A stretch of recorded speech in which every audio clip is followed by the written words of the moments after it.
ताजा खबर के दर्शकों का स्वागत है। इस समय हम कांग्रेस के रोहिणी जिला अध्यक्ष इंद्रजीत जी के सामने मौजूद है। मैं बता दूं कि इंद्रजीत जी ने बहुत लंबे साल दिए हैं कांग्रेस को। आज ये दूसरे टर्म के अंदर इस पद के ऊपर सुशोभित है। अभी कल ही इन्होंने इनके लोगों ने, कांग्रेस के लोगों ने श्रद्धांजलि कॉलोनी के अंदर नशाखोरी के खिलाफ एक मुहिम, एक आवाज उठाई। आइए इसी के बारे में बात कर रहे हैं। कांग्रेस पहली बार दम से जनता के साथ खड़ी है, नशाखोरी के खिलाफ खड़ी है। इंद्रजीत जी बहुत बहुत स्वागत है। कल के प्रोग्राम के बारे में बताइए, जो कांग्रेस इतने समय के बाद में नशाखोरी के खिलाफ जनता के साथ खड़ी है। ऐसा है जनाब, हमारे जो प्रदेश अध्यक्ष हैं देवेंद्र यादव जी, वो हर महीने ब्लॉक और डिस्ट्रिक्ट की मंथली मीटिंग लेते हैं अच्छा। और उनमें लोगों से ये बात करते हैं कि लोगों के लोकल इश्यूज क्या हैं जिनमें कांग्रेस इन्वॉल्व होकर उनके साथ खड़ी दिखाई दे। तो जो भी ब्लॉक की मीटिंग्स हुई पूरी दिल्ली के अंदर, उनमें ये निकल के आया कि दिल्ली के अंदर दो बड़े मुद्दे हैं। एक तो नशे का और दूसरा सट्टे का। और जब हमारे यहाँ प्रदेश के अंदर जब अध्यक्ष जी ने मीटिंग ली तो हर एक डिस्ट्रिक्ट से ये निकल के आया कि इन दो मुद्दों पे कांग्रेस को काम करना चाहिए। तो हमारे अध्यक्ष माननीय देवेंद्र यादव जी ने ये तय किया कि सबसे पहले मैं अपने district Rohini district Congress committee से अपनी विधानसभा से इसकी शुरुआत करता हूँ। तो वहाँ हमारे अध्यक्ष भाई अनिल लीले जी की अगुवाई में हमने एक बड़ा प्रोग्राम रखा जिसमें हजारों लोग इकट्ठे हुए और उससे पहले पूरे वार्ड के अंदर, पूरी विधानसभा के अंदर घूम घूम के लोगों को ये समझाया गया कि जो नौजवान साथी हमारे नशे की तरफ जा रहे हैं, नशे की लत होने के कारण वो गलत रास्ते पे चोरी चकारी करना, सट्टा खेलना, इस तरफ भागते हैं क्योंकि अनएम्प्लॉयमेंट है। अनएम्प्लॉयमेंट से कोई ना कोई रास्ता निकालने की व्यक्ति कोशिश करता है। तो क्राइम रेट भी बढ़ रहा है। तो इसके खिलाफ लोगों को अवेयर करना, क्योंकि आने वाली नस्लों को अगर बचाना है तो उसे नशे से दूर रखना होगा। तो हमारे अध्यक्ष देवेंद्र यादव जी ने हमें कहा कि पहले आप अपना कमिश्नर साहब को एक लेटर लिखो, डीसीपी को, एसीपी को, कुछ नशा कम ना हो। हफ्ते भर की हमने ये कोशिश की, लोगों को अवेयर किया और अब पूरी दिल्ली के अंदर इस कैंपेन को हम चलाएंगे। इंद्रजीत जी, अगला सवाल मैं कांग्रेसी इंद्रजीत से नहीं बल्कि दिल्ली के निवासी, दिल्ली के नागरिक इंद्रजीत सिंह से पूछ रहा हूँ। 12 साल पहले कांग्रेस की सरकार थी, तब और अब के मुकाबले अब नशाखोरी में कितना आप मान रहे हैं कि बढ़ावा हुआ है? क्या तब नशा बेचने वाले ज्यादा थे या अब ज्यादा हो गए? अब नशा बेचने वाले ज्यादा हो गए हैं, अब सट्टा चलाने वाले ज्यादा हो गए। ज्यादातर रीसेटलमेंट कॉलोनी और अनऑथराइज्ड कॉलोनी के अंदर इनकी तादाद ज्यादा बढ़ने लगी है और आप देख रहे हो कि क्राइम रेट भी अन्य प्रकार के मादक द्रव्य, सट्टा इत्यादि प्रकार के, ये 12 साल के अंदर आपको लग रहा है कि काफी इजाफा हुआ। केजरीवाल के सरकार के टाइम में इन्होंने बहुत ज्यादा, क्योंकि लोगों का प्लान भी बहुत हुआ, दिल्ली के अंदर बहुत लोग आए, इस काम में ज्यादा लगे। अब आ जाते हैं नौजवान पीढ़ी को इस नशे की लिप्त और सट्टे के गिरफ्त में आकर। क्या आपको लगता है कि कांग्रेस ने जो मुहिम छेड़ी है इसमें सिर्फ कांग्रेस ही शामिल है या आम आदमी भी घरों से निकलकर आपके साथ आ रहा है? नहीं, हमने कोशिश यही की है कि हमारा तो ये अभियान है, कांग्रेस की तो ये एक सोच है। जुड़ना तो इसमें आम आदमी को पड़ेगा, क्योंकि आम आदमी जब तक नहीं जुड़ेगा जब तक ये इसका समाधान होने वाला नहीं। तो हमने कोशिश की है हर ब्लॉक में, हर गली में जो हमारे वार्ड अध्यक्ष है, ब्लॉक अध्यक्ष है, वो जाकर घर घर जाके लोगों को अवेयर करें। मुहिम तो वाकई बहुत अच्छी है। अगर हमने दुष्परिणामों की बात नहीं करी तो बात अधूरी रह जाएगी। आप अपने नजरिए से सट्टा और नशे से मिडिल क्लास और लोअर क्लास को किस हद तक दुष्प्रभावित मानते हैं? देखिए, एक तो गरीब आदमी इसकी गिरफ्त में, एक बहुत पैसे वाला आदमी इसकी गिरफ्त में। जो बड़े स्कूल्स है, बड़े स्कूल्स के बच्चे हैं और हमारे जो वहाँ के साथी है अनिल लीले पहलवान जी, उन्होंने बताया कि शाम होने के बाद में बड़ी बड़ी करोड़ों रुपए की गाड़ियों में बेटे और बेटियां, और खाली दिल्ली से नहीं हरियाणा से भी लोग आकर वहाँ नशा खरीदते हैं। और दुख की बात यह है कि जो नशा बेचने वाले करोड़पति नशा बेचने वाले जो लोग हैं, वो माइनर जो बच्चे हैं उनको बेटे बेटियां उसमें धकेल रहे हैं। हर एक को 10-10, 5-5 पुड़िया देते हैं।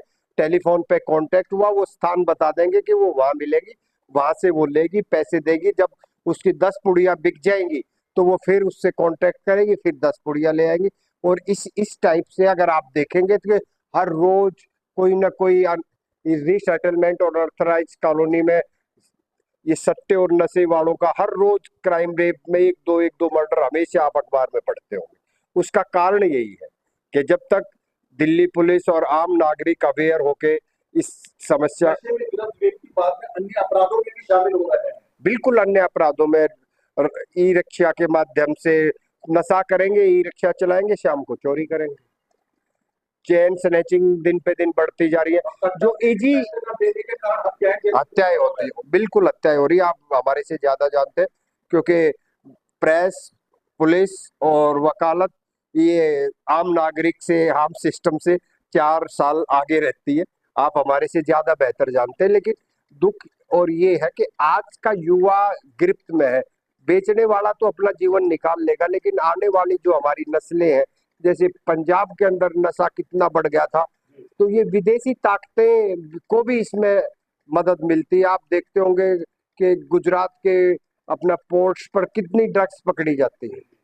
तो ये जो रसायन से नशा है, इससे बचाने के लिए आप हम सब साथियों को मिलके, प्रशासन, पुलिस, एक आम नागरिक को मिलके इसके खिलाफ कांग्रेस के ही मुहिम में मिलना चाहिए। लाखों आम नागरिक आपको देख रहे हैं, करोड़ों लोग जो आम लोग हैं पूरे भारत भर के आपको देख रहे हैं। तो लगता है कि इस मुहिम में सिर्फ कांग्रेस के 4 लोग शामिल हो, उससे बाकी बनेगी आम जनता, जिनके बच्चे बुरी लत के शिकार है, उनको आम आदमी को इसमें जड़ लगना पड़ेगा। और मैं, मेरा बिल्कुल पारिवारिक साथी जो जो इसकी गिरफ्त में आ गया, और वो इस टाइम 50 के आसपास की एज का है। जब बच्चों की शादी करता है तो रोना पड़ता है, और वो छोड़ना चाहता है, हमारे पास आता है और छोड़ नहीं पा रहा, कह रहा कि भैया कि मुझे रात में, मैं छोड़ने की कोशिश, प्रतिज्ञा भी करता हूँ।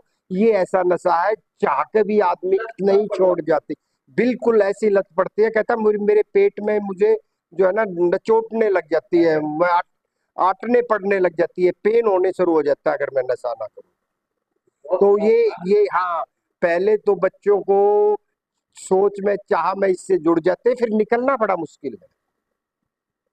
बहुत दर्दनाक बात आपने बताई, और हम कामना करेंगे कोई भी बच्चा कम से कम, कोई भी व्यक्ति भी गिरफ्त में ना आए।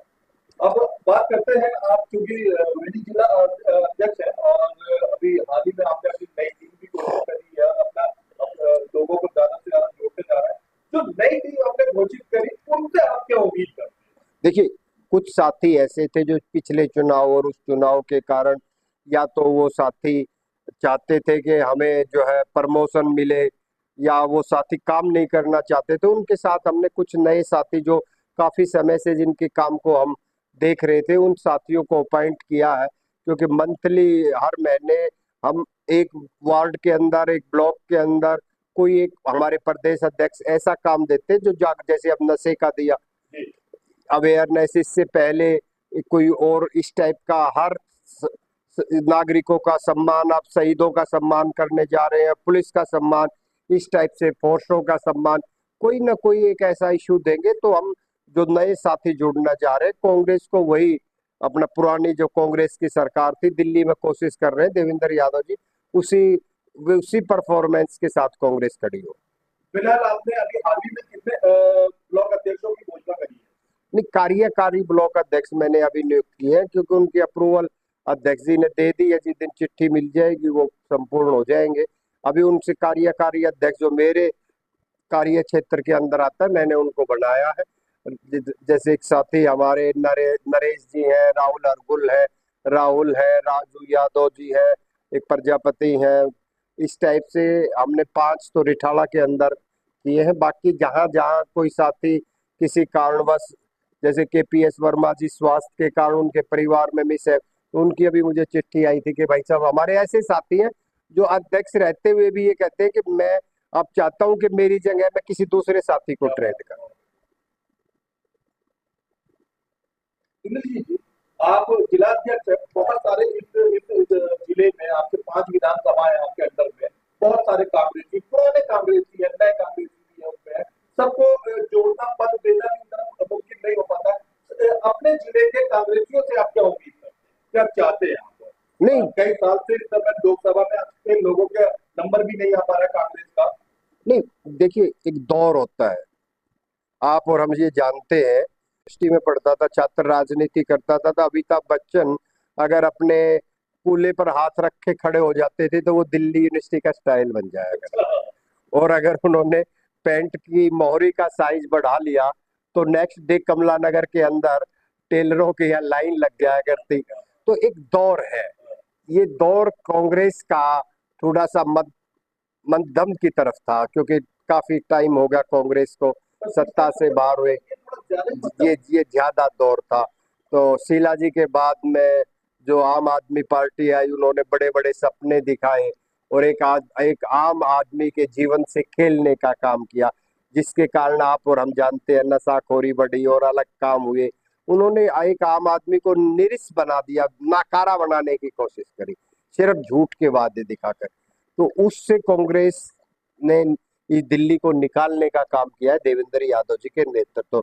और मैं उम्मीद करता हूं कि आम जनमानुस भी, ये तो मीडिया है जो भाजपा की पोल पट्टी नहीं खोल रहा, जो भाजपा के लोगों की कथनी और करनी को नहीं दिखा रहा, वो जैसे राजा का भाट होता है, जो राजा बोलता है वही वही गाता है।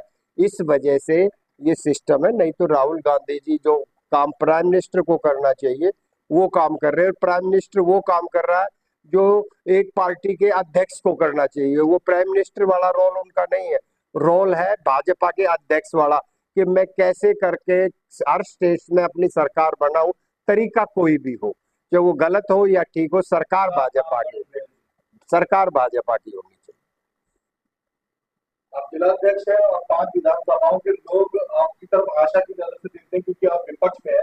हाल ही में गैस सिलेंडर पे दूध पर रेट बढ़ाया गया, पेट्रोल का रेट भी बढ़ाया गया। आम आदमी पहले ही बहुत ज्यादा दबा हुआ फंसा हुआ है। ऐसे में महंगाई का जो दौर जो बढ़ता जा रहा है, इसको आप किस तरह से देख रहे हैं? क्या महंगाई के ऊपर कहना है? देखिए, हमने कोशिश की कि इस सरकार की आंखें खोलने के लिए भाई देवेंद्र यादव जी ने हमारे हर बूथ के, और वो हमने केंद्र सरकार के और दिल्ली सरकार के पास भेजा कि लोग नहीं चाहते कि दूध के दाम बढ़े, लोग नहीं चाहते कि गैस के सिलेंडर के दाम बढ़े। लेकिन दुर्भाग्य ये है कि यही मीडिया, जो स्मृति ईरानी जब अगर 50 रुपए भी बढ़ जाते तो सर पे सिलेंडर रख के घूमती थी तो सब दिखाते थे। आज कितना भी दाम आप बढ़ा लो तो उसका कोई ना कोई लॉजिक करके लोगों को समझाने का काम कर। आपने दादा को चैनल में समझिए, उसके लिए बहुत बहुत थैंक यू नावेद जी।